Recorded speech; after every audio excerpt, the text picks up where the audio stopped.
que eu faria se eu fosse eleito presidente por 24 horas, eu acho que deveria começar logo a privatizar toda a economia. Depois, criaria instituições sociais e com o objetivo de poder mudar aquilo que não está de acordo com a governação de um outro presidente. Bem, é do nosso conhecimento que quando temos decisões a tomar rápidos, os ministros são obrigados a vir ter conosco. E eu, como presidente, tenho a possibilidade de poder criar uma lei e ser promulgada no mesmo dia. Vai criar uma lei de 24 horas? Sim, isso é capaz. E é possível. Oh, porra! Sim, dentro de 24 horas, está dividido por horas. A hora pode ser 1 hora, 2 horas, 3 horas. E para poder criar uma instituição, eu como presidente, né?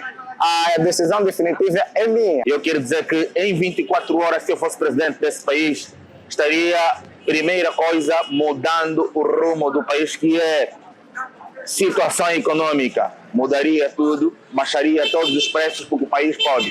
Ok? Bom dia. O que eu faria se me desse a oportunidade de ser presidente da República por 24 horas? É muita coisa que eu faria, mas com o tempo de 24 horas, acho que eu tocaria no essencial. Sendo honesto e sendo angolano que sou, acho que o tempo de 24 horas não me permitiria realizar nenhum evento e nem preparar nada. Mas, claro que em 24 horas poderia dar tempo de também fazer algumas coisas. Por exemplo,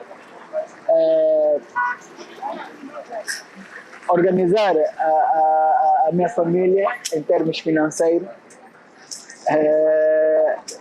organizar algumas necessidades que envolvem a economia do país e organizar alguns sectores, né? Digo, na área financeira, não bem só dinheiro, mas...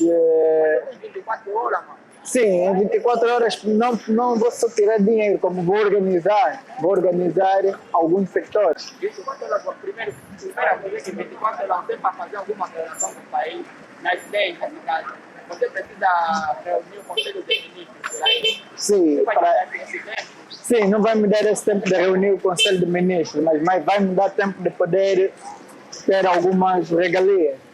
No caso, eu sou o presidente e tudo o que eu disser será efetuado na hora. E é claro que não vai me dar tempo de tirar assim um tão grande dinheiro, porque mesmo para fazer transferências ou tirar dinheiro requer horas ou requer procedimentos, e esses procedimentos levam dias. Então, acho que nesse contexto eu posso dizer que, sendo presidente da República em 24 horas, não me daria tempo para nada. Não me daria tempo para nada. Só mesmo para ver o que eu posso ter em termos de benefícios para a minha família e para o meu bem-estar.